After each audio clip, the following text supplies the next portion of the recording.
Hello everybody and welcome back to 2K14 Universe. I am your host Jitch and you're watching No Way Out, brought to you by the Raw brand. Is scheduled for one fall and is for the Cruiserweight Championship. Making his way to the ring, representing the New World Order, from Minneapolis, Minnesota, weighing 200 pounds, Syxx. Well, we are kicking things off here tonight with the Cruiserweight Championship, and funnily enough, even though I said this is brought to you by Raw, this is actually a SmackDown superstar, the only SmackDown superstar in attendance here tonight. Syxx set to defend his Cruiserweight Championship. He's got to overcome Heath Slater here tonight, a former Cruiserweight champion, is a very successful one at that. Slater's brothers, Jinder Mahal and Drew McIntyre, will be competing to try and recapture the WWE Tag Team Championship for 3MB up next. But kicking things off, we got these guys. And speaking of Syxx, a member of the NWO, which will be closing out tonight's show as well, and one of the most outnumbered, just downright unfair matches I think I've ever seen. And introducing the challenger from Pineville, West Virginia, weighing 216 pounds, Slater. Yeah, speaking of the NWO, the New World Order, in our main event tonight, it will be a fatal four-way for the WWE Championship. The Rock must defend the title against Hollywood Hulk Hogan, Shawn Michaels, and Kevin Nash. This comes after Shawn Michaels betrayed The Rock in a tag team match in which the winning team of the NWO had the stipulation if they won that match, then the entire NWO would compete for the match, which we thought was strange wording initially because of the fact that there was only two members, and of course that meant that we'd be seeing the SmackDown side of the NWO come over to Raw for one night only as well, but turns out that's not the case, and the reason Hulk Hogan betrayed The Rock, obviously, for those who don't know, the stipulation being that if The Rock's team had won their side of the match, then Hulk Hogan would face The Rock one-on-one. And obviously Hogan, I guess, had a little bit of alignment with the NWO, and that worked out better for him, because that means that we've got ourselves a four-way matchup, three members of the NWO, and just the WWE Champion. There has been a bonus stipulation out of that match, which I'll get to just a moment. So to anyone who's wondering, oh, sorry, I didn't mean to press that as many times that my controller's been acting up a little bit. Oh, wow. That's one way to start a match. For anyone who's been wondering how exactly that main event is going to work, we've been told that it cannot be a 3-on-1 assault in that match. There must be competition between the match. If Nash, Michaels, and Hogan completely refuse to lay a hand on each other, then the match will be called off. And, well, I believe it won't be called off, we need a main event, but it will become a one-on-one match, and the NWO will have to decide amongst themselves which one of the group will be fighting for the WWE Championship. And frankly, I don't think that their egos could handle having to work that one out, so I'd like to think that tonight we're going to see a fair matchup. Unfortunately, because of that stipulation, though, they do kind of have an advantage. If they decide to attack The Rock 3-on-1, who knows how long it could take to get them off of him. They then go, okay, fine. Hogan gets the shot against The Rock for the WWE Championship. We'll make it one-on-one. That's like a Money in the Bank cash-in at that point. I mean, The Rock's already been jumped 3-on-1. I don't know how this is going to play out in The Rock's favor tonight. There may very well be no way out for the WWE Champion. And as I mentioned before, I do find it almost ironic that the initials for tonight's No Way Out show obviously break down to NWO. And this is the New World Order at their worst right now. I mean, unless you're over on SmackDown, admittedly. I'm not saying Syxx-Pac's been bad, you know, he's a very successful Cruiserweight champion. We haven't really seen a whole lot from Kurt Hennig just yet, but the NWO Blue, as I call them, the SmackDown NWO, we haven't really seen very much out of those guys yet. We don't really know what they're all about. Slater with a scoop and a slam. A sharp elbow drop. And said yeah. All at once. They all just saw that move, and every single person in the crowd just thought, yeah. So they said it. DDT from Syxx. Suddenly, he's in control. Once again, we're seeing a back and forth exchange between these two. I feel like these two have had their history with each other.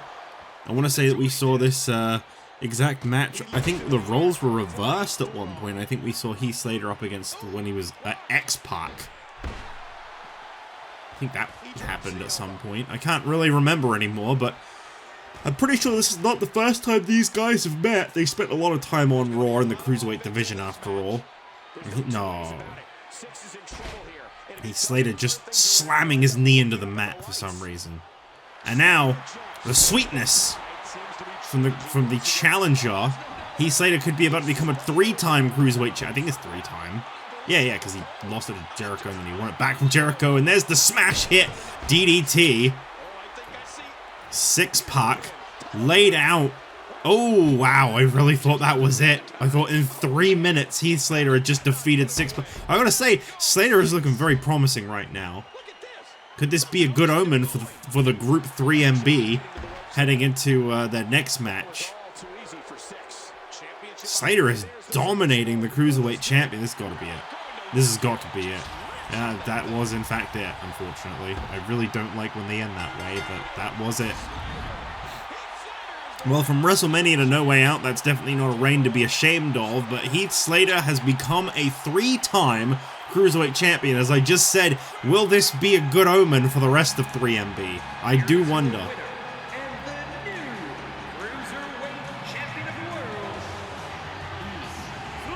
I am very, very interested in finding out what happens up next when the other 2 members of the NWO challenge for the WWE Tag Team Championship. It has been confirmed for the first time since these two started teaming up tonight with their titles on the line. It has been signed. Yokozuna and Tensai will defend their WWE Tag Team Championship in a traditional tag team match. That's right, we will actually watch these two function as a legitimate tag team for the first time tonight. Will that be a setback or will they continue to dominate? That is what we find out next.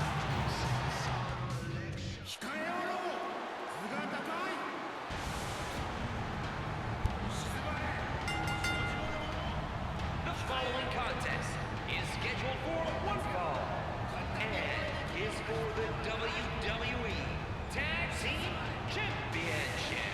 On the way to the ring, weighing 360 pounds, he is one half of the WWE Tag Team Champions, Tensai. Well, Tensai set to defend the WWE Tag Team Championship, and Heath Slater has definitely set the pace for tonight's 3MB performance. Will all 3 members walk out champions? It's huge to see Heath Slater as a champion once again, but perhaps 3MB could have used him in this match here tonight. I mean, I don't know. Drew McIntyre and Jinder, we haven't seen them compete as a team other than the Contenders match they won when they represented 3MB. That was originally supposed to be, I believe, Slater and McIntyre in that match, but Slater decided he wanted to pursue the Cruiserweight Championship again and told them to go for it instead.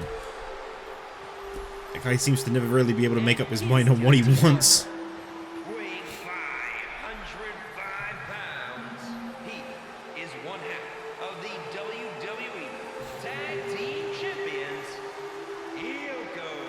Yokozuna. And here comes the big man Yokozuna, a man who I don't believe has ever suffered a loss since his debut. Which admittedly wasn't like, you know, forever ago. But, I do believe that, sorry, I'm quickly having a look at the wiki because I want to see if Yokozuna is actually undefeated. I'm pretty sure he is. It's very impressive, and that only gets better and better as time goes on. Yeah, at the moment, I believe he either stands at 5 or 6-0.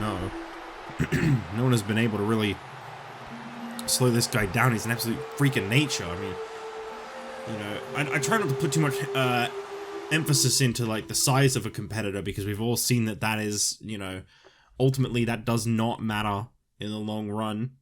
Some great champions that we've seen, like the Miz, and I think Sandow, you know, we've already seen him as US champion, European champion. We know he's going to be making a great world heavyweight champion. Definitely not the biggest and physically built superstars, but you know, some of the champions that we have seen, admittedly, people like Kane, Undertaker, Brock Lesnar, Triple H.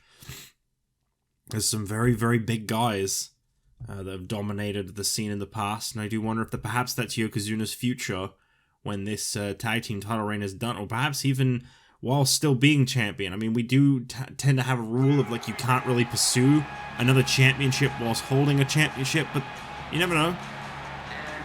At a total combined weight of 478 pounds, representing 3MB, Jinder Mahal and Drew McIntyre.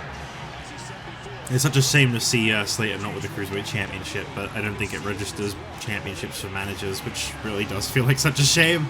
It would have been cool to have seen. Anyway, 3MB are out here tonight. Drew McIntyre leading the way. The front man of the group, Heath Slater, obviously, I've already said it enough times, but I'll say it again because I'm a commentator and that's what we do. Winning the Cruiserweight Championship just moments ago. He's riding a high right now. Really dominated Syxx Pac. That wasn't much of a challenge at all, to be honest, for Heath Slater.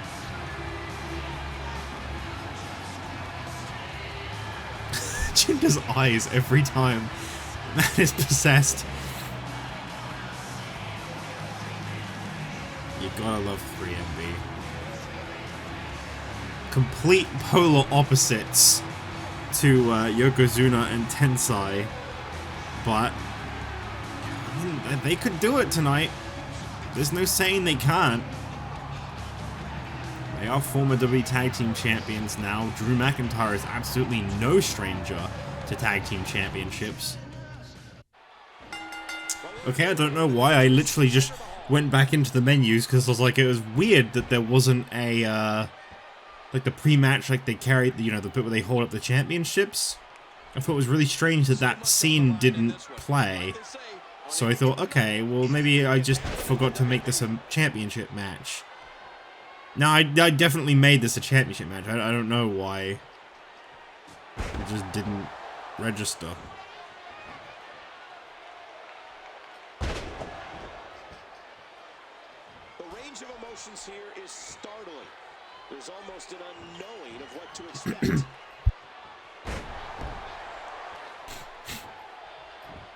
Well, Jinder Mahal taking control of Tensai to start things off here tonight. I'm very interested in seeing how this one plays out. We've never seen so much as a single tag made between the Yokozuna and Tensai. They have worked exclusively as single superstars throughout the entirety of their time as a tag team. They have been a tag team since Mr. Fuji arrived on the scene. First, I believe, as the manager of Tensai, and then quickly as the manager of Yokozuna as well, who he debuted. And Mr. Fuji says that they answer to him. They do what he says, and that includes dominating and destroying as a tag team. What a throat thrust there by Tensai. Oh, okay. Nice simple knee to reverse it from Jinder, and a flatliner. That was flat, not fat. I realize it sounded like I said fatliner. Be unnecessarily mean to anyone in this match. Strike to the gut there by Tensai.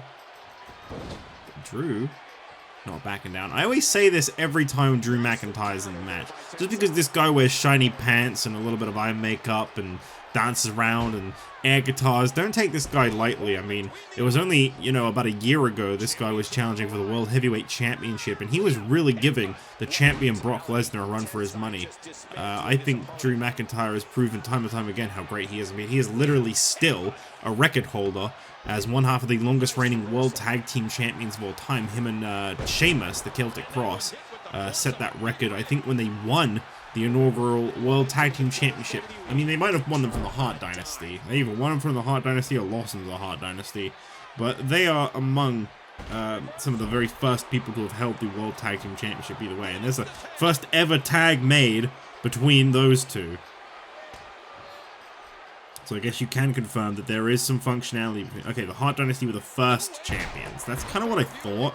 The Celtic Cross defeated them for the championship just about 2 months into their reign, and then went on to hold the World Tag Team Championship for 224 days with 6 successful defenses, which no reign has even come close to since. The longest World Tag Team Championship reign we have had since that one, that started back on the 18th of January in 2010, is the 97-day reign of Awesome Truth that went from the 26th of December 2011 to WrestleMania 3 just earlier this year, where they lost the championship to Jericho. But other than that, we have not seen anyone come close. So you really have to think about the importance of someone like Drew McIntyre. And of course, he was the tag team partner of Heath Slater when Slater ended the 180... Oh, no, sorry, that was their first reign. That was 182. The second reign, which was 105 days of Edge and Christian, one of the most untouchable tag teams of all time, with a combined total of 287 days as tag team champions from one WrestleMania to the other. Yokozuna now taking control of Jinder Mahal, and I've got to say, unfortunately, Jinder Mahal is known as the weak link of the WWE Tag Team, the former WWE Tag Team Champions. They've not won this match, and I'm not playing it, as you can probably already tell, so I'm not like accidentally slipping a spoiler in there. But yeah, they have... Oh, here we see a bear hug. That could be enough. I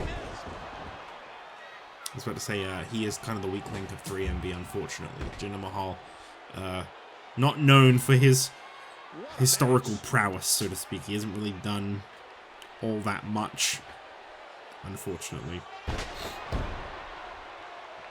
And momentum turns 180 degrees again. Jinder is a scary, scary man when he takes control of a match. So I'm very curious to see if... oh, nearly lost my control.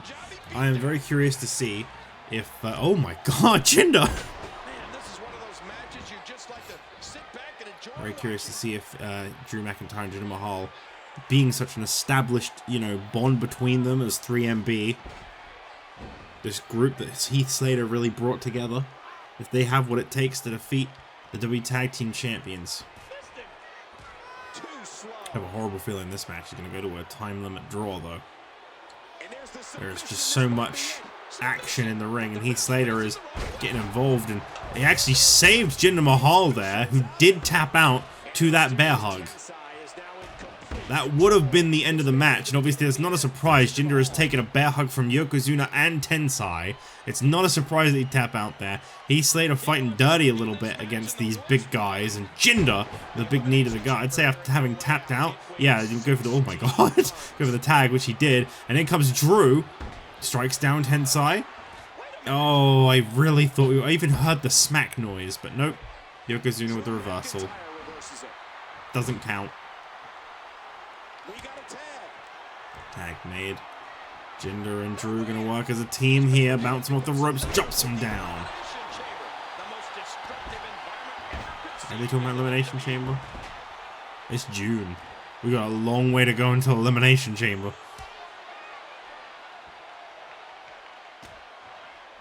It's kind of interesting to think, actually. One of the very next big stop for the Raw Superstars is Money in the Bank. And I'm so very intrigued at the idea of what Money in the Bank is going to do for any of these four. I feel like, you know, tag team champions in general are not excluded from potentially competing in Money in the Bank. Imagine Yokozuna in the Money in the Bank ladder match. Like, it's a very dangerous guy to hold the briefcase, but we'd have to get some very different ladders. I mean, I believe he bills at 600 plus pounds, I believe.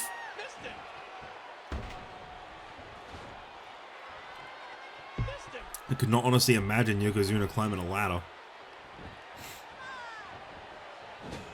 No way out. This pay-per-view has become synonymous with the elimination. Oh, that's why they said that.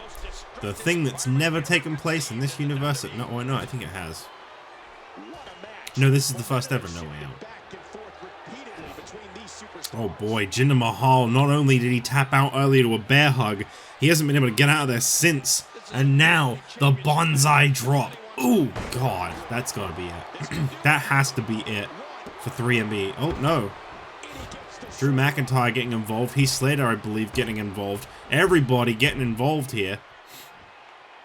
I just said Jinder hadn't gotten out of the ring. I forgot he did get out of the ring. Drew made a tag, but Drew, I guess, got back out of the ring as well. I believe Heath Slater has been kicked from ringside. I believe. I don't see him anywhere. So this now becomes a tougher situation for 3MB because they no longer have that lifeline. But also, Mr. Fuji is still incredibly present on his side. Kick to the face of Yokozuna. Oh, wow. Unpinned Yokozuna. Unsubmitted, unpinned. Oh, eye rake. Down goes Drew McIntyre, Yokozuna. Okay, Yokozuna. Looking very, very confused. Shoved off by McIntyre there, and multiple strikes, one after another. Oh! Pushed him through and kicking Yokozuna. That's exactly right, Drew. You got to stay on him. Belly to belly. I think with that belly, you got those 600 pounds just slamming down onto you, full force. Oh, wow. Almost put Drew McIntyre away, but Drew just continues to hang in there. The Elimination Chamber that is not taking place tonight. Cover attempt here by Drew. Mr. Fuji getting involved. He hasn't really had to do very much for his team, admittedly. They've been very dominant. After all this questioning on whether or not these two would function as a team, it turns out they function perfectly fine. People really were just meddling in their business for no reason. I mean, I can understand the skepticism. I was one of the skeptics. I was probably the only skeptic. I was the one pushing the narrative as a commentator of the idea that these guys weren't going to function as a team, but well, they really do.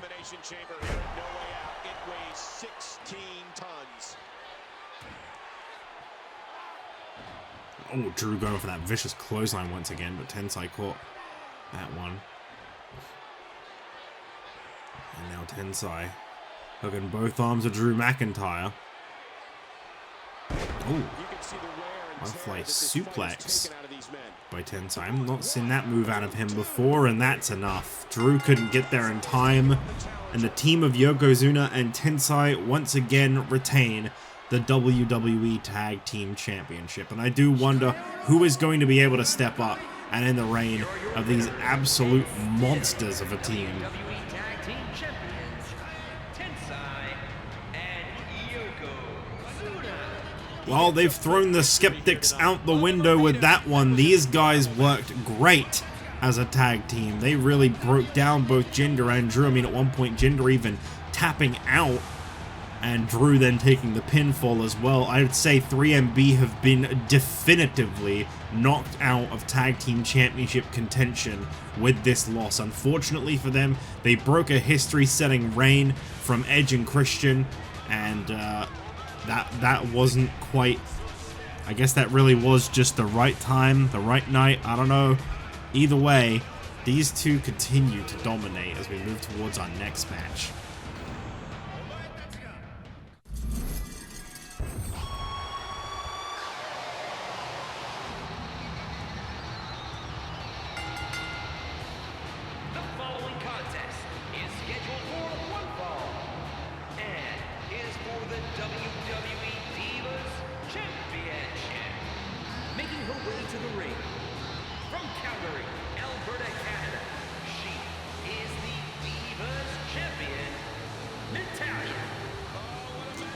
Well, Natalya has got a tough fight on her hands, because tonight is the night that we get back one of the most dominant champions the Divas division has ever seen.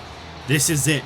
Lita is back, and she is immediately invoking her rematch clause. Finally, we're going to see this match take place.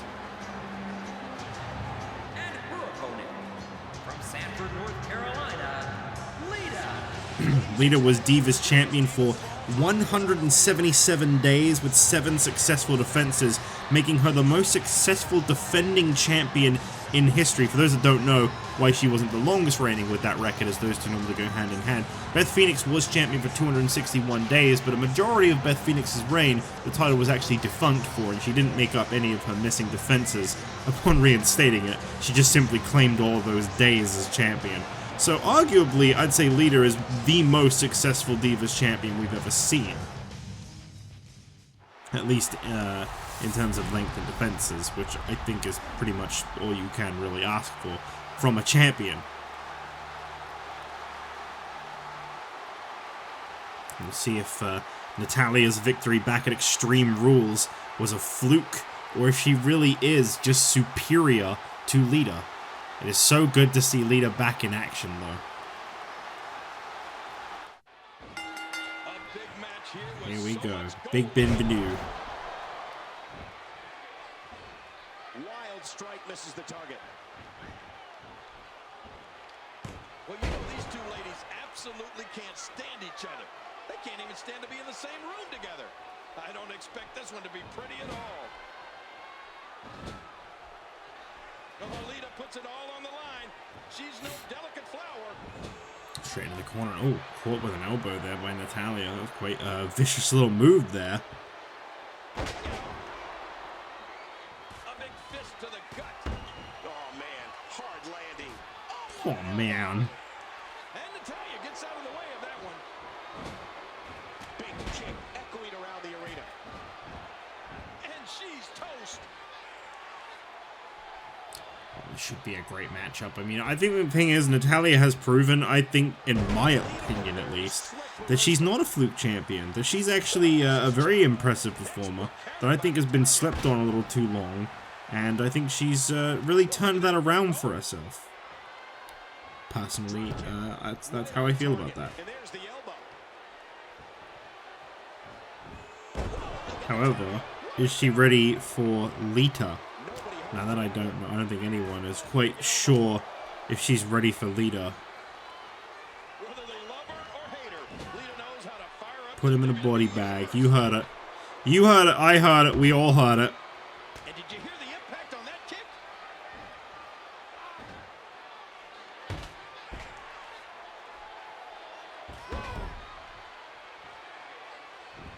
Oh, wait. Nice reversal.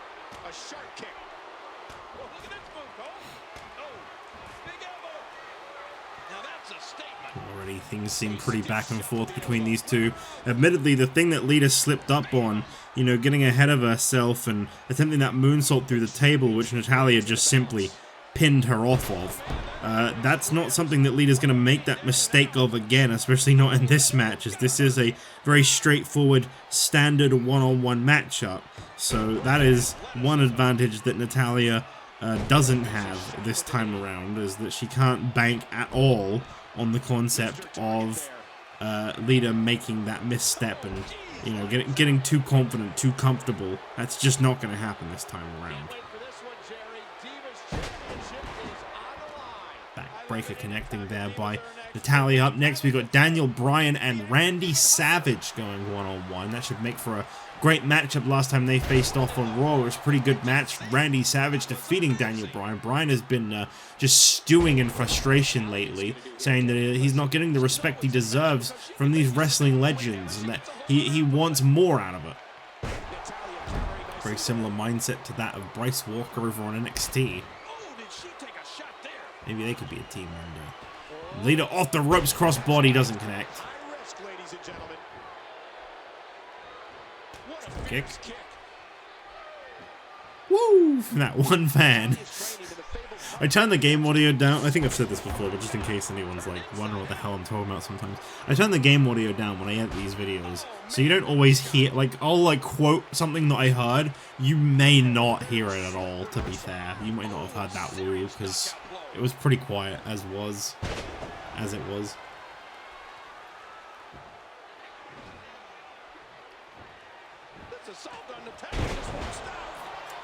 So I was just quickly downing some energy drink to keep me going.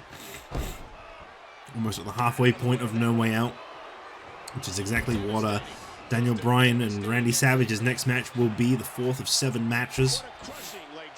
Still to come tonight, we've got Dolph Ziggler and a very hungry challenger in Cody Rhodes for the United States Championship, revisiting 2010, those two, as it was around this time a couple years ago that they were both competing for and holding the United States Championship respectively. In fact, I believe it was around about May/June time that Cody Rhodes won the United States Championship, when it ended up holding it until SummerSlam, where he lost it to his former ally Ted DiBiase in the main event. A triple threat between him and their former leader Randy Orton. So it should be a very, very interesting matchup. We've also got Batista set to face off against The Miz and Goldberg in a 2-on-1 handicap match.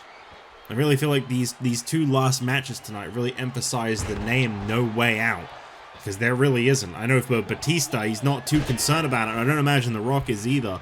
But, you know, in an outnumbered situation, you don't really need it looming over your head, being reminded every time you talk about tonight. There is going to be no way out for those guys. You know, Batista, 2-on-1 situation. He's got to defeat a former, incredibly lengthy reigning WWE Champion, one of the most decorated, I think probably the most decorated superstar we've had in this universe. I'm of course talking about The Miz and his new buddy Goldberg. Goldberg aligned himself with The Miz simply because he does not like bullies, and he very much believed and agreed with what The Miz had said about Batista being a bully, as there you see that reverse of fate by Lita. And Lita now taking Natalya away from the ropes, going in for the cover. Natalya been an impressive champion, and she continues to survive this matchup. I thought for sure, never mind, this could be it now. Twist of fate. Fate's just getting all kinds of screwed with right now. Cover attempt by Lita. It's over. Lita is once again Diva's champion.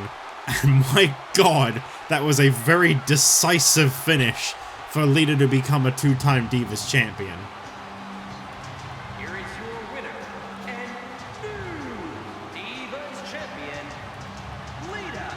You champion. Lita suffered a gruesome injury 2 months ago at Extreme Rules. When she defended that championship, she'd gotten too comfortable, too cocky in herself as Divas champion 177 days in, seemingly untouchable, defeating everyone, including AJ Lee, a highly anticipated contender for her championship. She shut down every diva that stood in her way. Natalya got lucky off of one failed moonsault, and that was enough to take that championship away. It was a good reign from Natalya all around, much better than her first, I must admit, but in the end, the dominant champion is once again back on top. As we move towards our next match, the midway point, Randy Savage, not Orton, and Daniel Bryan one-on-one.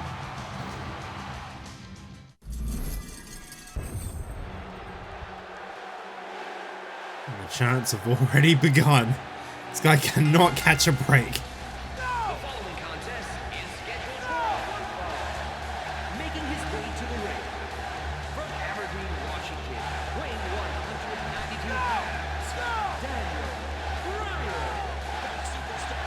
Daniel Bryan very upset already with this crowd in attendance for No Way Out here tonight, and that is a very loud yes. A resounding yes from this crowd tonight. Daniel Bryan. Oh my god, this really gets to him. At the moment, this guy has just been upset with just about everything, from the fans and the way that they took his yes away from him, to Randy Savage and Mick Foley and all these other wrestling legends that have either come here to Raw from the draft, come here to Raw, you know, as new signees, or come here to Raw just as returning superstars like Randy Savage. He's had enough of it. He doesn't like it. He feels like no one's giving him his fair opportunity. He should be in contention for the WWE Championship. And Daniel Bryan says he very much has his sights set on the Money in the Bank ladder match. But right now, I mean, he's got to not let this crowd get to him too much, and they're doing a very good job of that. So I don't know if this guy's going to be at 100% in terms of being able to concentrate on a match with a wrestling legend like this guy. From Sarasota, Florida, weighing 245 pounds, Macho Man Randy Savage. Look, I'll be the first to admit the Macho Man Randy Savage, his first run here on Monday Night Raw a couple years ago, it wasn't everything it could have been. I felt like, you know, this is one of the all-time greats in the wrestling world, and I don't think he ever really got off the ground in Season 2 when he was here on Raw. So I feel like this is an important comeback for Randy Savage. This means a lot to him to be back here once again. You know, will he be here in Season 5? We don't know. But, well, I mean, some people probably will try to spoil it because they do know. But, you know, if you're trying to play along, then you don't know. And you never know. Maybe he won't. Maybe he will. Maybe I'll just screw with you all, huh? How's about that? You don't know me. You never know.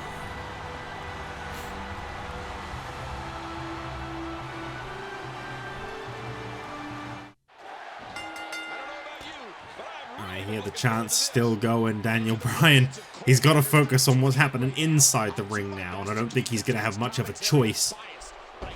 Jawbreaker there by Daniel Bryan to Randy Savage. Daniel Bryan got his big match lights on. It's a very important match here tonight for Daniel Bryan, you know. Daniel Bryan says if he can't become WWE Champion in the near future, then he'll have to go back to an old friend of his in Dolph Ziggler and ruin his time as United States Champion. Of course, he may not get a chance to do that because up next, Cody Rhodes could be the next United States Champion.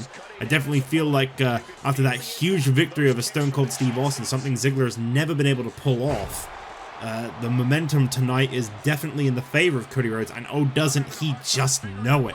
This past Monday on Raw, that tag team matchup, Cody Rhodes and Dolph Ziggler paired up against each other to face off against Stone Cold Steve Austin, Mick Foley. Neither team really functional, you know, historically successful as tag teams, you know, very, very well known at all in that regard. And yet, you know, you look at what happened, and Cody walking out on Dolph Ziggler is definitely something I don't think anyone was expecting. But Cody said, look, I know wins and losses are important. I'm not an idiot. But I got an important match this Sunday, and I'm going to be, in my best interest, preserving myself. I already beat Stone Cold once. I don't need to prove that I can beat Mick Foley. All I need to do is be 100% to beat you, Dolph Ziggler. Now, unfortunately, that's a little bit of a controversial statement because by leaving Dolph Ziggler high and dry, the guy kind of got the snot beat out of him by both Stone Cold and Mick Foley, who actually ended up working as a very good tag team. And interestingly enough, following that victory over Dolph Ziggler, was struck down by the WWE Tag Team Champions. So I'll be very interested to see if Austin and Foley retaliate. Perhaps we could see a really unlikely alliance formed there between Austin and Foley, and they could perhaps be next in line for the WWE Tag Team Championships. You just never know, really. Some tag teams can literally exist solely out of spite, and spiting the current tag team champions is something I could very much believe out of those two. I mean, Foley's not even all there mentally anyway, you know, he stopped wearing different outfits and going by different names now, thankfully, but I still don't think that guy's quite mentally sound enough to know whether or not Stone Cold is his enemy, and to kind of let bygones be bygones and end up becoming an ally of Stone Cold Steve Austin. Submission hold here by Daniel Bryan, and the submission expert very wisely pulling all of Savage away from the ropes. Referee perfectly in position, which Bryan is using to his advantage as well. There is no way of Randy Savage reaching those ropes, and Bryan eventually deciding to release that hold. He has now taken complete control of Randy Savage as my sound randomly cuts out a couple times. Fans have just started chanting a different word to yes. Cover attempt here by Daniel Bryan on Randy Savage. Is that enough? No. It was very close, though. Daniel Bryan sending Savage into the... Don't do it, don't do it, don't, God damn it! One of the silliest moves I've ever seen, a pop-up label lock. And Randy Savage forced to submit. That's a huge victory on a huge stage for Daniel Bryan. He's had this beef with the living legends of the wrestling world coming in and stealing his spotlight. Well, on a pay-per-view, Daniel Bryan just made Randy Savage tap out. He doesn't have his own victory animation. You put the guy on the cover, the guy was in the middle of a world title build-up. You give him a crowd reaction as he's coming out, and you couldn't give him a victory animation. Why? What a weird thing to cut corners on. Anyway, Daniel Bryan victorious as we move on to our next match of the night. Match 5 of 7. The United States Championship is on the line, our second to last championship match. So far tonight we've seen a new Divas champion, new Cruiserweight champion. Will we see a new United States champion? Right now, I gotta believe yes, but only time will tell.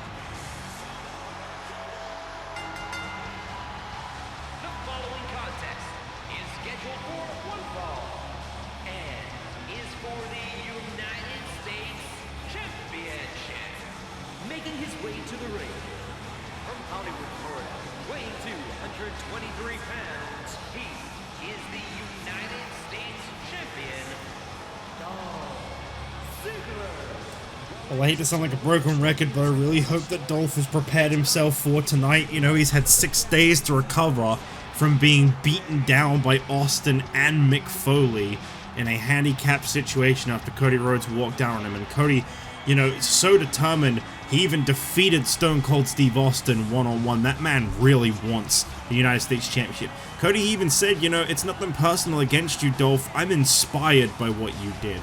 You looked at your United States Championship reign from 2 years ago that only lasted 8 days, and you've made it to here. Almost 90 plus days, I think maybe even more than that, because admittedly the wiki's a little behind, as United States Champion.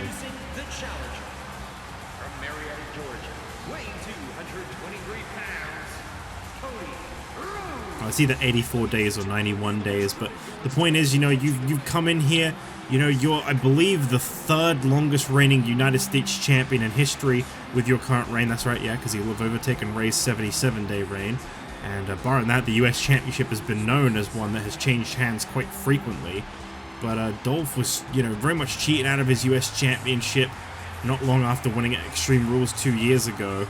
And he lost that to Ezekiel Jackson when Jackson had to vacate the title due to an injury. The championship was contested for on the 20th of June 2010, so almost exactly 2 years ago.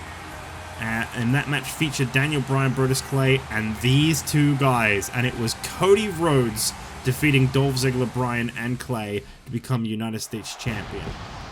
But Rhodes' reign was, again, very short-lived, like a lot of them were back then. 56 days, 2 successful defenses before losing it to Ted DiBiase. So once again, these two cross paths. It's like we've time traveled, but I feel like they're bigger, they're stronger, they're smarter. These are two very different guys to who you will have seen compete for that United States Championship 2 years ago. And I'm very interested in seeing how this one plays out tonight because of that. Yeah, wow, I just quickly looked up. No Way Out 2012 was June 17th. So yeah, it really has been almost exactly 2 years since these two competed for the vacant United States Championship, and Cody Rhodes won that one. Can he pull it off tonight? You know, you look at Cody Rhodes, how he looks these days. You go look back at how that man looked in 2010. He has definitely improved a lot physically. He's definitely improved a lot in ring, and so has Dolph Ziggler for that matter. We are looking at two very, very gifted individuals right now. But I feel like it's too soon for Dolph Ziggler's United States Championship reign to come to an end. But at the same time, and I'll say the same for both of these two, at the same time if Cody Rhodes loses too, and even if they win, you know, with the United States Championship in tow, Money in the Bank is just around the corner, and these are two guys who I think are very fit for that Money in the Bank briefcase. So I'm very, very interested in what the future holds. You know, over on SmackDown, we know that the Money in the Bank ladder match, it will feature CM Punk, it will feature Sheamus, Robert Scorpio, Ryback. Still 2 more people to be determined. Edge has promised that he will get into that match and he will become World Heavyweight Champion. So far, that briefcase has a 100% success rate for both the World Heavyweight and WWE Championship. No one has ever failed a Money in the Bank cash-in yet. And these are 2 people I could definitely see ruling Monday Night Raw in the future. I hope this is actually a match we see, you know, years from now for a world title. Maybe not even years, maybe a year. Big suplex by Cody Rhodes to Dolph Ziggler. A big fist to the gut.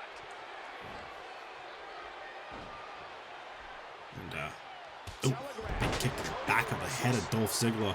Cody Rhodes really coming in heavy with those kicks. Cody's establishing a deliberate pace now. This young man can be relentless at times. I want to kick to the back of Dolph as well.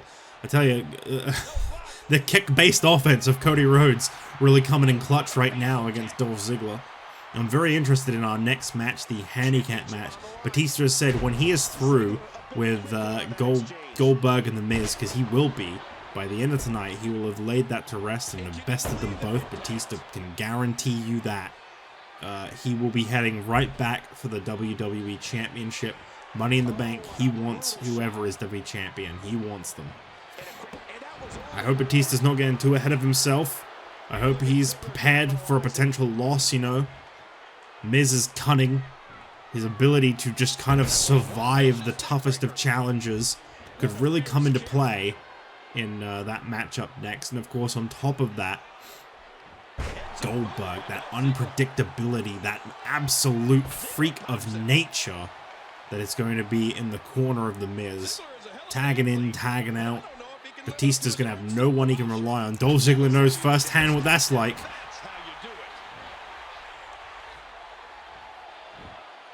Big German suplex there by Dolph. And I tell you, if you're someone like Dolph Ziggler, you gotta have a really hard time processing these tag team matches. This guy's got a track record of people stabbing him in the back on every given occasion. Oh, wow. It's Famous out of nowhere, I believe, but no cover, and Cody back up to his feet real quick. Wacky camera there. The mid-second of Cody Rhodes, and oh, a slam by Dolph Ziggler, and now catching the head of Rhodes. Ziggler shows off what he's capable of. 16 minutes remaining on this match, and I think this is a match that could very much run down that clock. Can't help but wonder with the United States Championship just who's going to be next in line. Will it be Dolph looking to reclaim his championship? Will Daniel Bryan stay to his word? Will he be next in line for the US Championship?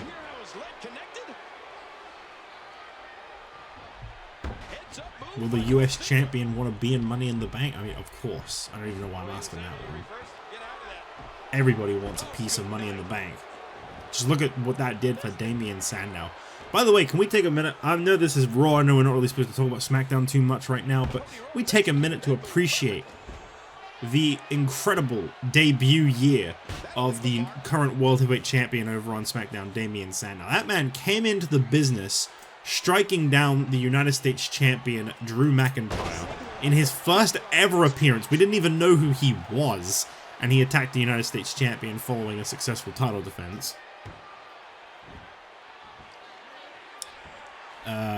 You know, picked up a victory, I think, before that, admittedly. Still very new on the scene, though. Became the European champion incredibly quickly. Lost that championship, you know, immediately became United States champion, Money in the Bank winner, champion of champions of the last year, and now he is World Heavyweight Champion. And that all happened in just 1 year of that guy's debut. And he really did the old school way. You look at everything Sandow accomplished in the last year. He worked his way up the ranks traditionally. You may not like the actions of him, you may not like the way he got there necessarily, but that man literally worked his way from the bottom to the top. And that's going to be weirdly inspiring for a lot of the superstars over on NXT that are competing in those Earn Your Spot matches, like Razor Ramon, who won his just yesterday on Superstars and is now officially a Raw superstar. The reason I talk about that, of course, though, is that Dolph Ziggler defeated Damien Sandow to become United States Champion back at WrestleMania. And a part of Dolph Ziggler's got to wonder, does that mean I could become World Heavyweight Champion? I beat Sandow clean. I know I could do it again. Dolph's now got to start believing in himself once again. He was almost ECW World Heavyweight Champion. We never know if he would have, beat Austin or not.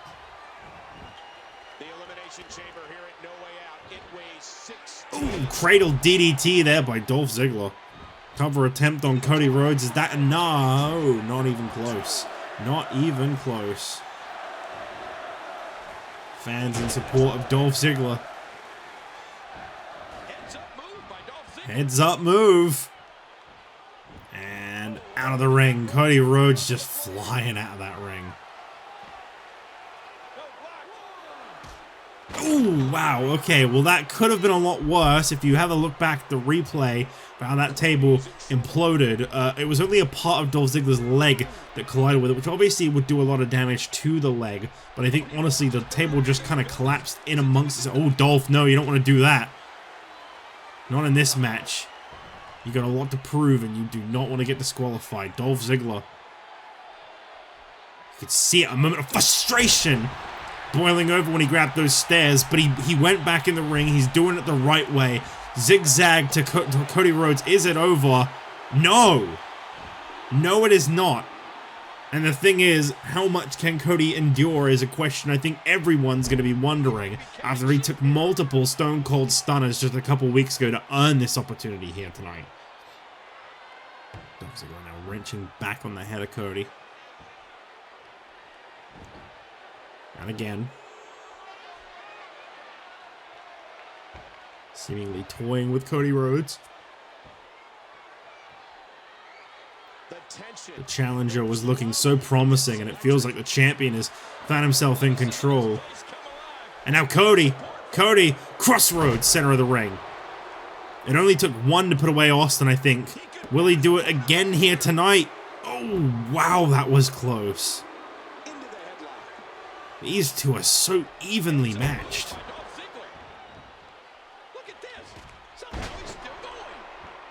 I said it before, I'll say it again though, there is something so poetic about this match happening right now. Almost 2 years to the date of when these guys were pursuing the United States Championship before, both Raw superstars once again, both competing for the US Championship. And just like before, you know, it was Dolph that was previously in possession of it whilst Cody was on the chase. Only this time Dolph still is the champion. Cody's still very much on the chase. Of course, he himself is also, you know, now in pursuit of it. Cody would be only the second man to have ever won the United States Championship twice if he wins this match. Dolph the only one so far, and I think we've had about 11 US champions. So I mean, in 2 years is pretty bad, but look, okay, there was a reason this title got retired at one point. Dolph dropping down Cody Rhodes. Goes in for the cover, and oh, Cody with a kick out.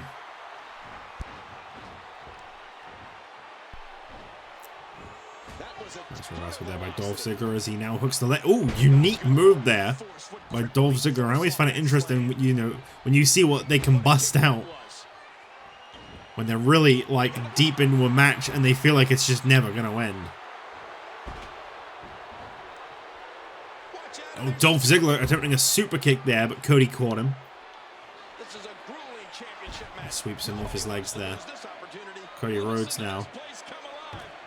Stomped on by Dolph. I don't know what they're chanting.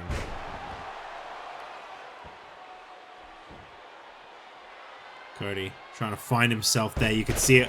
And I think that might have been a little too long. He spent just shaking the sweat out of his eyes. Dolph Ziggler caught him off guard, but it was only a 1 count.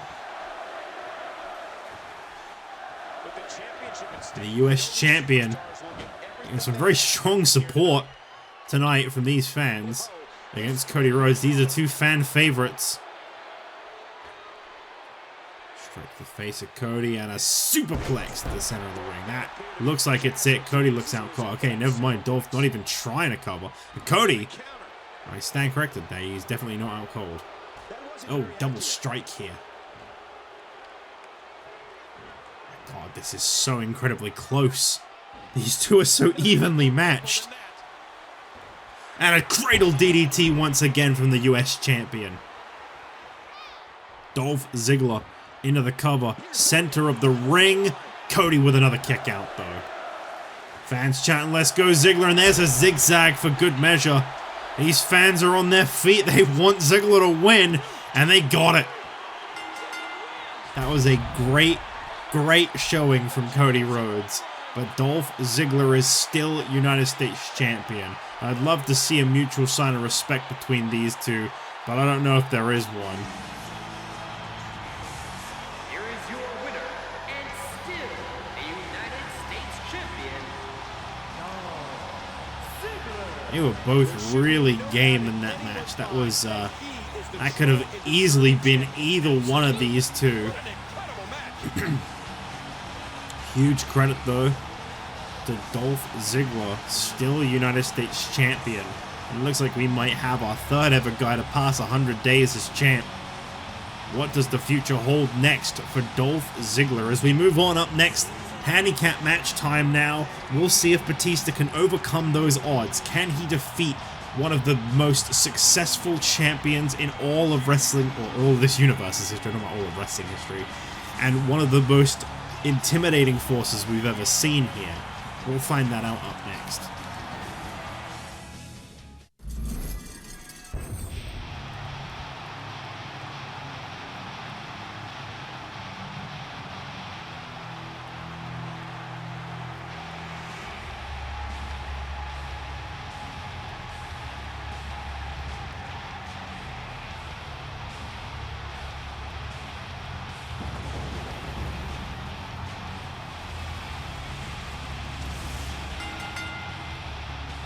The following contest is a handicap match. Approaching the ring from Washington, D.C., weighing 290 pounds, the Animal Batista. And you can feel it in the air. This man very much wants to become WWE Champion, but he is so far from that thanks to the Miz getting in his way out of the blue. He took issue with this. He started this problem. It's become a little bit of a psychological war, and Batista doesn't want any part of it. He is ending it tonight. He has wanted this over since it happened. He just wants that one match with the Miz, and then he wants to be finished with the Miz. We'll see if he can do that.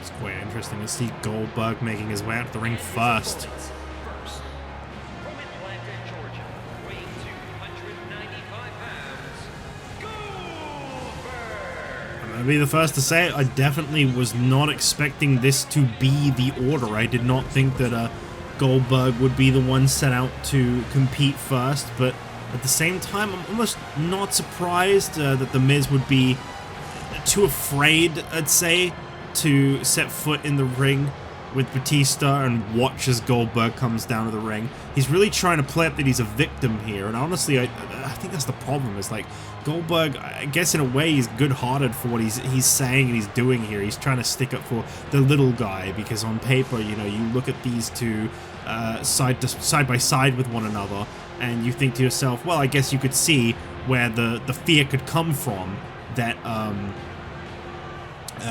Batista is so much bigger than the Miz. The Batista, you know, he could tear the Miz apart, no problem.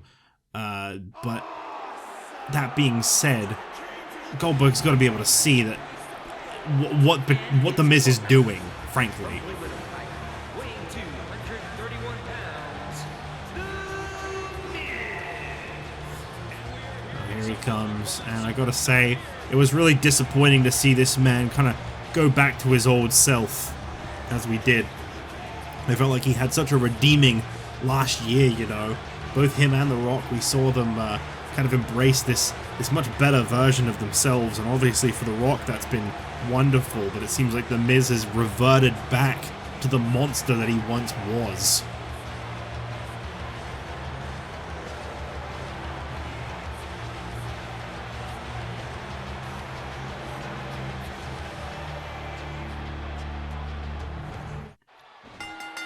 Here we go, Batista and Goldberg starting things off. Batista wasting no time striking down this big man. Of course, Goldberg has made some decent waves since making his first appearance back at, I believe it was Extreme Rules. He took out Daniel Bryan in his debut match, I believe. Bryan wanted a match regardless of the fact that the European Championship wasn't going to be defended, so said the champion at the time, Sheamus. He said he's not going to let that be competed for by Raw superstars going forward. And that seems to still be in effect with Mark Henry as champion. We've not gotten the European Championship back here on Raw, but that was an impressive debut performance by Goldberg against Daniel Bryan. And I feel like Batista and Goldberg, you know, two people who are very similar in stature. I don't know if I could say that Goldberg is on Batista's level as a competitor. He's still very new here, but well, I guess we'll find out who the better man is, won't we? Right now, I'm rooting for Batista. You know, I have a funny feeling when this one's over, I'd still be rooting for Batista. I always found this to be such a strange move by the... Oh, catching Batista off guard here as they double team him. I was going to say, I feel like this was such a strange move by The Miz to set his sights on Batista out of the blue, but this is all about the WWE Championship. You know, The Miz is saying the exact same thing. He's saying as soon as him and Goldberg have taken care of Batista's bullying issue, he's going to be going straight for the WWE Championship next. So I believe we're looking at the potential next contender in this matchup. It's just that it's not the two facing off in the ring, according to The Miz. And I'd have to say, I do feel like it is definitely very premature for Goldberg to be potentially competing for that title anyway.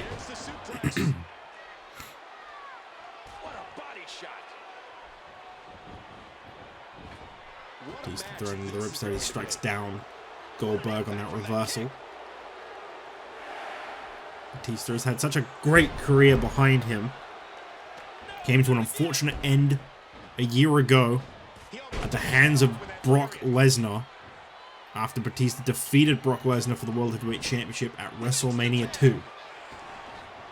We lost Batista for over... Oh, come on. Come on. Wow, Goldberg, that was incredible. Miz is now in the ring with Batista. Well, I guess we'll see if he regrets that. Ducked a strike straight into a hold from behind and struck him down. Leg sweep, and oh, look at this. Big man Miz on top of Batista throwing rights. Gotta wonder how much of that Batista was even feeling. Tremendous gladiators here at WWE. Side suplex takes down Batista. There's a back body drop as well. He's putting those educated feet to good use. Miz trying to fight smart against Batista. I guess I respect that for what it is. Batista with a big suplex in the middle of the ring. As long as Batista can keep this match away from the corner of Miz and Goldberg, I feel like he can take care of this situation. As long as he can prevent them from tagging in and out. I don't think Batista would have a hard time with either one of these two. I'm going to be honest. I think he's that good. You know, I'm a big Batista. I'm wearing my Batista shirt right now. I don't actually own a Batista shirt, but I just wanted to say that. You know, I feel like he's got this. It's just a matter of making sure that they never get too close to Goldberg. He's got evil intentions. Miz with a big arm drag takes down Batista. And there's a counter by the animal. And that one hurts. I like trying to imagine which one of these two in the ring right now could be next in line for the WWE Championship. And obviously, are they even prepared for what's potentially to come next? Because obviously, 3-on-1, whether they like it or not, it's going to be a fatal 4-way matchup. They have to fight each other, yes. But there's going to be intention. You know there's going to be malicious intent. Hulk Hogan, Shawn Michaels, Kevin Nash, they're not gonna fight fair. The Rock is going to be in for a tough one. Boy, he was able to reverse and get out of that. Huge shot to the midsection. You know, I feel like they're going to be pulling punches. They're not going to be hurting each other particularly hard. You feel it for weeks.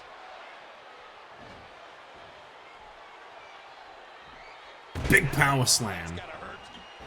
Down goes the Miz, who's now running off to Goldberg, and there's a tag made. Well, whenever the dominating competitor takes his time, it gives everybody a chance to catch their breath. So I don't know. Off the ropes and big belly to belly suplex.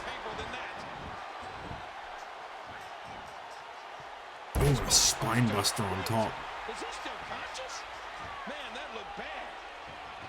Oh, wow, what a kick there by Goldberg. Goes for another one, too. Didn't really seem to phase Batista too much, though. The animal becoming unleashed, you could say. Strikes back and forth between the two. Goldberg retreating to his corner. Strange to see him back down from Batista. I guess he's experiencing firsthand why they call this guy the animal. Oh, wow. Even bigger clothesline. Goldberg livid. Catches Batista from behind. This is exactly what I mean. Like, I guess the intention is good. He's seeing someone the size of the Miz get violently hit with a chokeslam clothesline like that by Batista, and he's taking a little bit of sympathy, a little bit of concern. He's trying to help his buddy out, but at the same time, it's like, well, no, Miz signed up for this. Where was Goldberg on the night that the Miz decided to attack Batista out of the blue during an interview? Batista hadn't done anything. Miz claims that he was being bullied by Batista indirectly because he'd claimed a stake at the WWE Championship when everyone knew that the Miz was the next contender. I believe if you look at the WWE Championship rankings, you will see that the Miz is not actually very close to next in line for the championship at all. Great match here, but if you missed any of the matches from this week, go to Big power slam there by Goldberg as he takes down Batista once again. He saw that one coming. He's putting those educated feet to good use. Collar and One more match to go, and that is our WWE Championship match. No way out. This pay-per-view has become synonymous Oh, with the there you go. Championship. Striking them down once again. Back and forth between these two continuing. Batista, Goldberg, they seem pretty evenly matched at this point in the match. And I guess that, again, that's the struggle that Batista faces in this match. Is it's like, it's 2-on-1. He could be fairly evenly matched with Goldberg. He can dominate The Miz. But when it's 2-on-1, they're getting plenty of time to recover, whilst Batista has got to just be go, go, go throughout this whole match. And I think that's really weighing down on him. At least it looks like it's starting to. As we kicked in the midsection as he once again takes it to the corner of Goldberg. Literally choking Batista. Ref, what the hell are you doing? Get involved.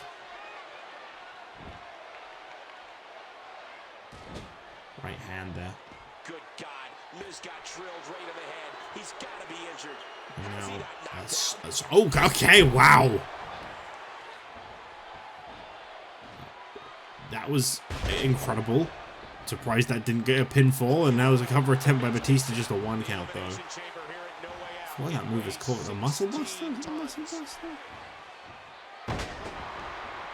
The Samoa Joe move. Cover attempt here by Batista again. And Miz, ooh, very speedily going in for a cover attempt. A lot of people don't know this. Miz actually qualifies for the Cruiserweight Championship division. Very quick on his feet sometimes. Not a championship he has ever set his sights on, unsurprisingly. This guy really thinks too highly of himself to ever drop himself down to a championship like that, he says. And are we going to see Batista's arm snap here? No. Goldberg rolling out. I think you could feel it. He was starting to lose grip.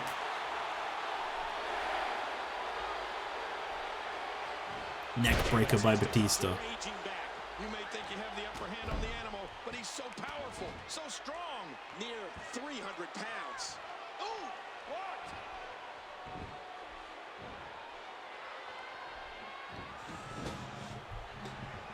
Back and forth between these two. And I gotta say, Batista may want to throw him to the opposing corner, but I guess he doesn't really care if The Miz tries to get involved. Just swat him away.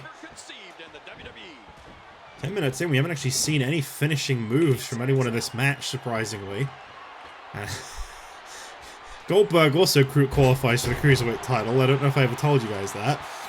Submission holder by The Miz. Slam him down. So much disrespect from this one guy. Miz, and I was mentioning no finishing move. Skull-crushing finale on Batista. Center of the ring. Here's a cover attempt. It's over. I had a feeling this too. Why is Goldberg acting like a cruiserweight so much? I had a feeling this was going to be a real tough situation for Batista to ever overcome. And Goldberg probably feels real good about himself because he just got to watch a little guy pin a big guy, and he thinks that's justice, that's correct. And it's like, no, Goldberg. Miz started this fight, and Miz won this fight because of your help. Well, Miz is victorious. I don't know if this is an alliance we'll be seeing more of in the future, if this was a one-time deal, just to get a little bit of backup against the big bad Batista. But the Miz has won, and whether or not that means he'll be next in line for the WWE Championship is to be determined. For the time being, Miz has done it.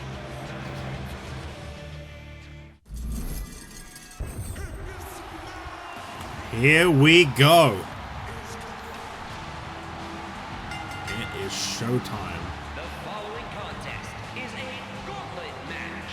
Thank Approaching you. the ring from Miami, Florida, weighing 260 pounds, the WWE Champion, The Rock. I have received word that the Raw General Manager, Stephanie McMahon, caught wind of the fact that they were planning on pulling their punches, that they were planning on outnumbering The Rock and finding a way to not only get removed from the match, but to, you know, cost this man the championship. And so she has said, I will honor it. You will all get a championship opportunity, but it will be one by one. The Rock is prepared for this. He has said he is okay with this situation as opposed to a four-way matchup where they can't be trusted.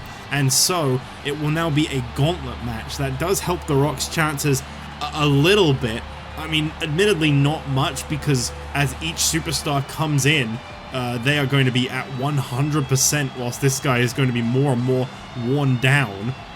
But if any one of the NWO can pin or submit The Rock, they will take that WWE Championship away. And of course, the NWO were not made aware of this beforehand. So Hogan is coming out here first, and he has no idea his buddies aren't going to be behind him. Representing the New World Order, weighing 280 pounds, Hollywood Hulk Hogan. I wonder if it's sunk in that they aren't coming out. If he's actually even heard the fact that this is a gauntlet match. This guy really believes in his own hype right now. And I gotta say, what a shocking turn it was. We didn't realize when Hogan came in to Monday Night Raw that his intention was to be the leader of the NWO. But that is supposedly the case. Shawn Michaels says that they are all equal, but Hulk Hogan claims he is the leader, and he has been from the start. Hulk Hogan really was beloved. Everyone was excited to see him officially be a part of Raw. But much like how he double-crossed The Rock to get this outnumbered situation, he has been double-crossed by management, and this is now going to be a gauntlet match. Little does Hogan know.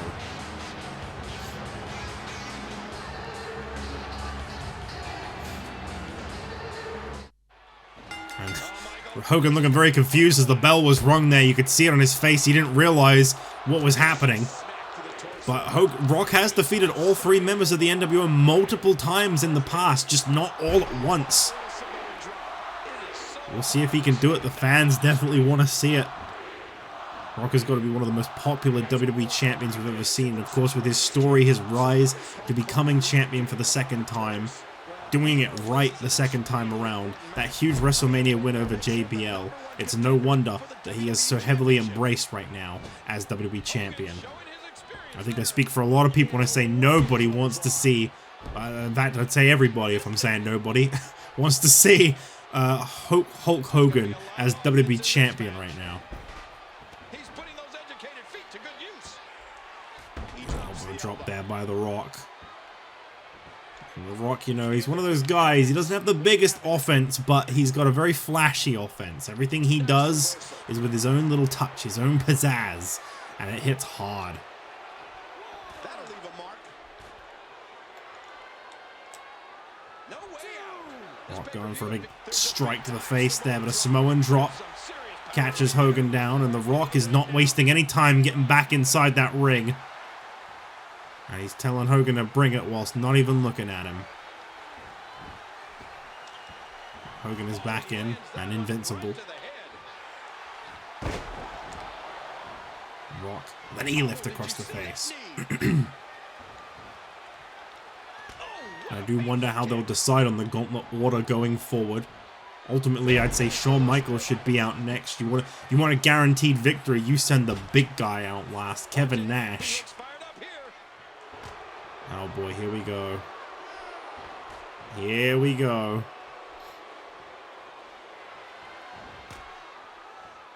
Hogan. Coming back in classic Hogan fashion. Big boot. Coming off the ropes, and The Rock rolls out of the way. Hulk Hogan, shocked, dazed, and caught into a rock bottom dead center of the ring. Rock wasting no time going in for the cover. Has he got him off guard? No. That was so close, though.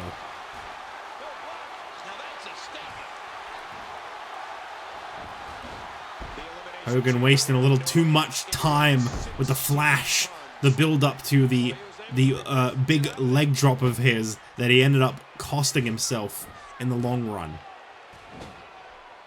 I gotta admit, that's something I've noticed about these two. They've both got that move of theirs. It's a lot of flash, it's a lot of pizzazz. The leg drop and the elbow. Perhaps seeing the leg drop fail, Rock will second guess hitting the people's elbow at any given point in this match. Rock going in for a cover attempt here, and Hogan with a kick out. I gotta say, Hogan hasn't looked too great in this match so far. Seems like he's had a pretty hard time getting into this one. One of the widest shoulders I've ever seen. No way out. This pay-per-view has become synonymous with the Elimination Chamber, the most destructive environment ever conceived in the WWE. Neck breaker there. My God, they talk about that a lot. Come on, what a dirty move. Multiple strikes to the head of The Rock. He's in big Now trouble. a neck breaker on top. Swinging neck breaker. Did you hear how his leg connected? A sharp kick. And there's an overhand right. This has been very back and forth between these two. Rock catching him with that signature float over DDT of his. And The Rock, The Elimination Chamber here at No Way he is Out. waiting on Hogan to get up. And there's that spine buster, center of the ring. You know what's coming next. Will he do it? Despite the leg drop failing for Hogan, Rock has not been discouraged, as here comes the most electrifying move of them all, the People's Elbow. Got him. Cover attempt here on Hogan, center of the ring. Hogan is out. Okay, I'm sorry about the times not quite lining up in between these matches. I kind of had a bit of an accident, and I didn't really want to, I didn't know how to re-record it very well, so if the time in the corner kind of goes backwards, it's because I had to get back to this point, because the match kind of ended with a generic submission, and nobody wants to see that, so that's not happening. But yes, so Hulk Hogan has been eliminated. I don't know what hasn't been said anymore, but The Rock is coming in hot. He is coming in hard against Kevin Nash. And the powerhouse, the big man of the NWO, has got to be one of the most imposing guys in this matchup. And I'm really not surprised to see that it wasn't Shawn Michaels that came out next. Of course, Mr. Selfish had to save himself for last. The Rock put his elbow pad back on from his bit with Hogan as well, because I remember that being there. But, he put it back on real quick. He grabbed his extra one that he keeps underneath his first one. Well, that was not enough, and Rock is not letting up on Kevin Nash with a big rock bottom as well. Another cover attempt. Is this it? Still no. The People's Elbow, the Sharpshooter, the rock bottom. And this man, this monster of a man, Kevin Nash, is still in this match for the WWE Championship. This could finally be his time to become WWE Champion. I'll tell you, Kevin Nash is someone, he's been around since Season 2. He's had a lot of involvement in the tag division. He's had a lot of opportunities at the World Championship. This could really be the one, because of course he is following up all of the competition that we saw from Hulk Hogan just moments ago.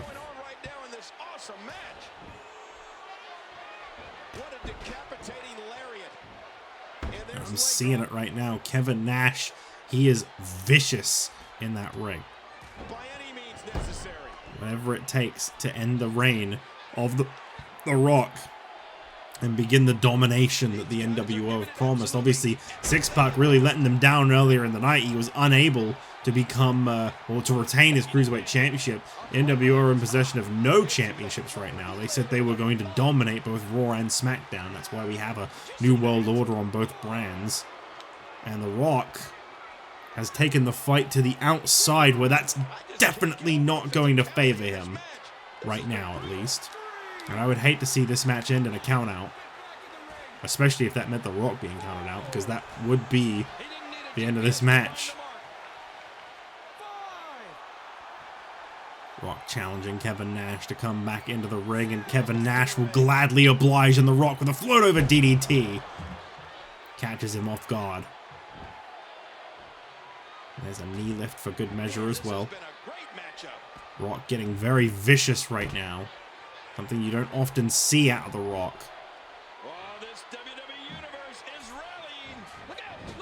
Sometimes you just gotta do whatever you gotta do. And I tell you, a fall this big could be enough to put Kevin Nash out of commission. Superplex by The Rock. And there's another kick out. And The Rock with those signature strikes. Where's The Rock going now? I don't think I've ever seen The Rock on a top turnbuckle drop kick by The Rock. I don't know that I have ever seen him do that before. And another spine buster. And The Rock saying, enough's enough. I'm done with you. A second rock bottom coming Kevin Nash's way. Ooh, wow. And this is one guy he has dealt with for a long time. And there you go. And this is it. Shawn Michaels is in now. The guy that got this all started. The guy that has decided he is the rightful WWE champion. I think it's set into Michaels. It's been 2 years since he's won that championship, and he hasn't come very close in a long, long time. He had a very short-lived reign from Elimination Chamber to the first WrestleMania before losing that championship. I believe he wasn't even one of the final two in the four-way for the championship. I believe it was Christian and Batista, with Christian winning via a surprise roll-up on Batista to win the WWE Championship. I believe Michaels was eliminated either first or second from that four-way, which of course also featured Triple H whilst I'm talking about it. Oh, nice fisherman suplex there. Oh, wow. I'll tell you, Michaels he's coming in hot right now, and it's not surprising to me that he is. Because this means so much to Michaels. I mean, if he loses here tonight, he's got to let this go. He's got to stop with The Rock. It's enough. You know, he's had so many opportunities at the WWE Championship, and if none of all three of the NWO 3-on-1 can defeat The Rock, they need to understand they are not going to end this man's reign. Strikes to the gut of Shawn Michaels. Oh, come on now, that was just uncalled for. Counter by HBK. Launched into the opposing corner, and Michaels coming in with a strike. Setting up The Rock coming off the top now after we saw Nash suffer similar, and a nice move there by Michaels. My God, the spike down there. That was real fast. Gravity hitting hard. Shawn Michaels doing what he loves to do. The Elimination Chamber here at No Way Out. It weighs 16 tons. There is no Elimination Chamber. Oh, a serious knockout. Stop. He drops the elbow. Elbow drops one after another.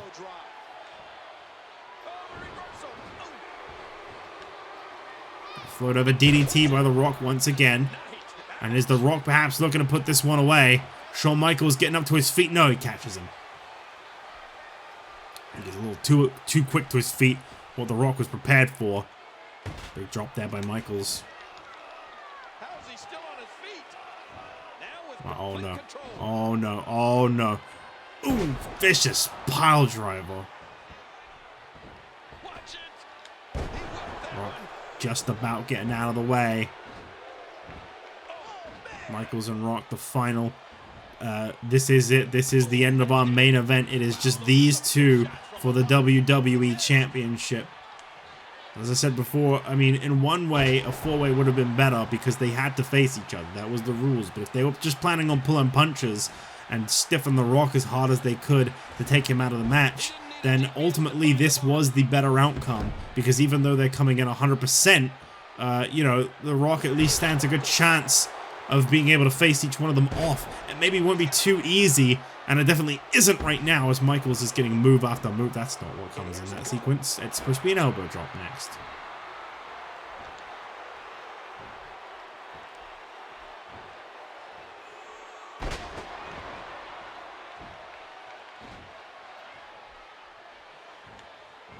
Shawn sees the Shawn, opening. oh no, not again. Another pile driver. His head planted into the floor off that pile driver.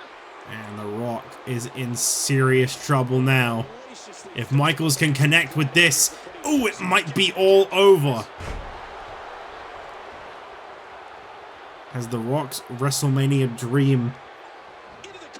Oh, wow, no, okay, that was a very, very quick, decisive kick out by The Rock.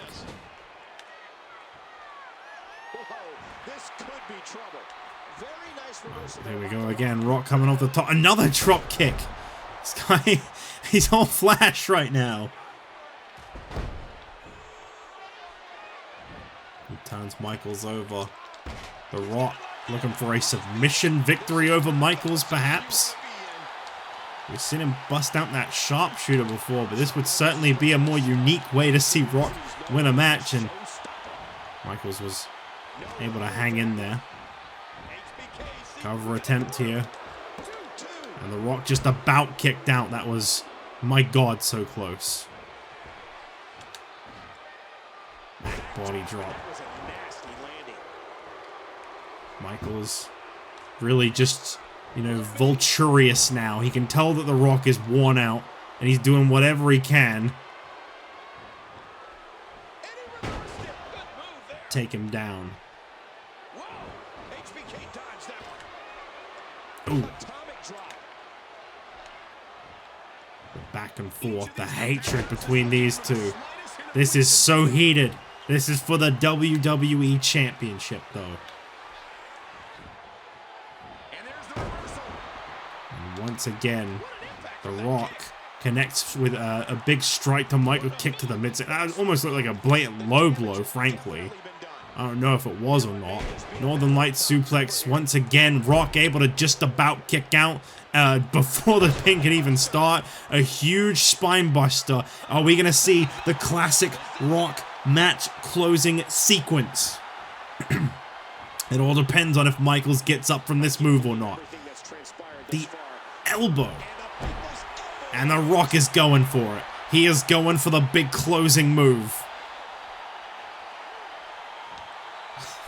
Didn't quite line up right, but there's the Rock bottom, dead center of the ring, cover on Shawn Michaels. That's got to be it. It's over. Despite having the entire NWO against him in a single night, this man will not let that dream, that WWE Championship go.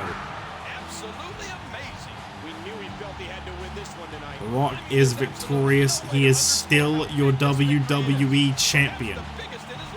And you know it's been a grueling fight when you've got an elbow padless Rock. What a showing. What a performance. What a champion. No way out.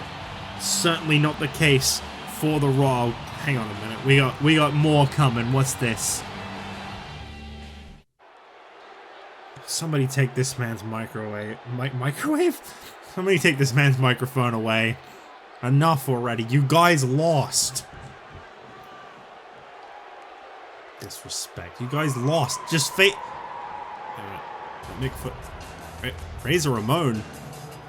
This guy literally just won his Raw contract yesterday on Superstars. He's got to work his way up the rankings. What the hell is he doing even here at No Way Out tonight? This guy was on NXT just this past Wednesday. What is he? Is he nuts?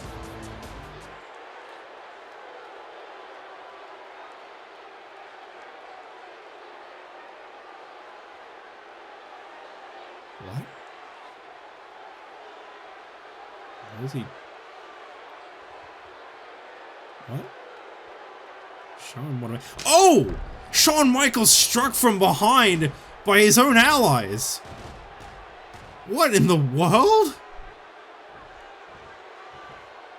Did Razor Ramon just not only join the New World Order, but kick Shawn Michaels out?